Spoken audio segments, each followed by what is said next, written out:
പക്ഷേ ഇപ്പോഴത്തെ കുട്ടികൾക്ക് കൂടുതലും ഈ ഫ്ലാറ്റ് ഫുഡ് കാണാനുള്ള റീസൺ എന്താ?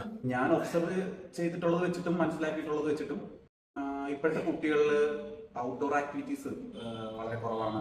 അതായത് ബെയർ ഫുട്ടായിട്ട് അവർ ഓടുന്നതും കളിക്കുന്നതും ടൈം ചെയ്യുന്നതും ഒക്കെ നമ്മൾ ചെറുപ്പത്തിൽ ചെയ്തിരുന്ന പോലുള്ള അങ്ങനത്തെ ആക്ടിവിറ്റീസ് വളരെ കുറവാണ്. ഇൻഡോറാണ് കൂടുതൽ കുട്ടികൾ സ്പെൻഡ് ചെയ്യുന്നത്. ഫ്ലാറ്റ് സർഫസിലാണ് അവർ കൂടുതലായിട്ട് നടക്കുന്നത്. അതുപോലെ വളരെ കുഷ്യൻ്റായിട്ടുള്ള ഷൂസൊക്കെ വളരെ ചെറുപ്പം മുതലേ ഉപയോഗിച്ച് തുടങ്ങുന്നതിൻ്റെ പ്രശ്നങ്ങളുണ്ട്. കുട്ടികളിലുള്ള ഒബിസിറ്റി, വെയിറ്റ് കൂടുമ്പോൾ സ്വാഭാവികമായിട്ടും കാലിലേക്ക് വരുന്ന ടെൻഷൻ ക്രമേണ അത് ഫ്ലാറ്റ് ഫുഡിന് കാരണമാകാറുണ്ട്. അതുപോലെ തന്നെ പണ്ടും ഫ്ലാറ്റ് ഫുഡ് ഉണ്ട്. അത് ജനറ്റിക്കലി ഇപ്പോൾ പേരൻസ് ഫ്ലാറ്റ് ഫുഡ് ആയിട്ടുള്ളവരുടെ കുട്ടികളിൽ അത് അങ്ങനെ വന്ന് കാണാറുണ്ട്, പണ്ട് മുതലേ ഉണ്ട്. അതുപോലെ ചിലരിൽ വളരെ ലെഗമെന്റ്സ് ഒക്കെ വളരെ ലൂസായിട്ടുള്ള ഒരു സിറ്റുവേഷൻ, അതിലും ടെമ്പററി ആയിട്ട് ഇങ്ങനെ ഫ്ലാറ്റ് ഫുഡ് ക്രിയേറ്റ് ആവുന്ന ഒരു സിറ്റുവേഷനാണ്. ഇതൊക്കെയാണ് മെയിൻലി കണ്ടുവരുന്ന റീസൺസ്. ഇപ്പോഴത്തെ കുട്ടികളിൽ കൂടുതലായിട്ട് ഫ്ലാറ്റ് ഫുഡ് വരാനായിട്ട് ഉള്ളൊരു റീസൺ.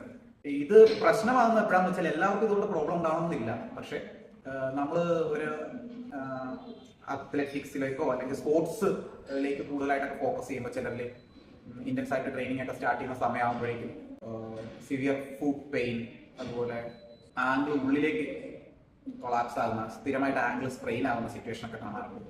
നീയിലേക്ക് സ്ട്രെയിൻ വന്ന് കണ്ടിട്ടുണ്ട്.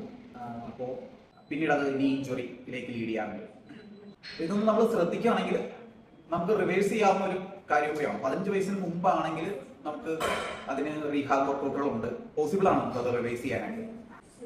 പേരൻസ് ഒന്ന് ശ്രദ്ധിച്ചു കഴിഞ്ഞാൽ ഇൻ കേസ് കുട്ടിക്ക് അതുകൊണ്ട് ബുദ്ധിമുട്ടില്ലെങ്കിൽ പോലും ഒരു 15 വയസ്സിന് മുമ്പൊക്കെ നമ്മൾ ശ്രദ്ധിക്കുകയാണെങ്കിൽ നമുക്ക് അത് റിവേഴ്സ് ചെയ്ത് കൊണ്ടുവരാൻ പറ്റും.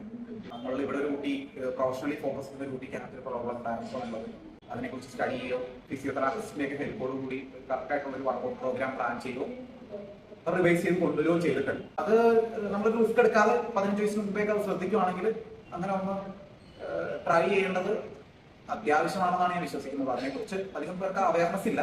ഫുഡ് ഹെൽത്ത് എന്ന് പറയുന്നത് നമ്മുടെ ബോഡിയിലെ മറ്റ് മസിൽസിനെയൊക്കെ പോലെ തന്നെ നമ്മൾ ടേക്ക് കെയർ ചെയ്യേണ്ടതാണ് ഫുഡിനെ.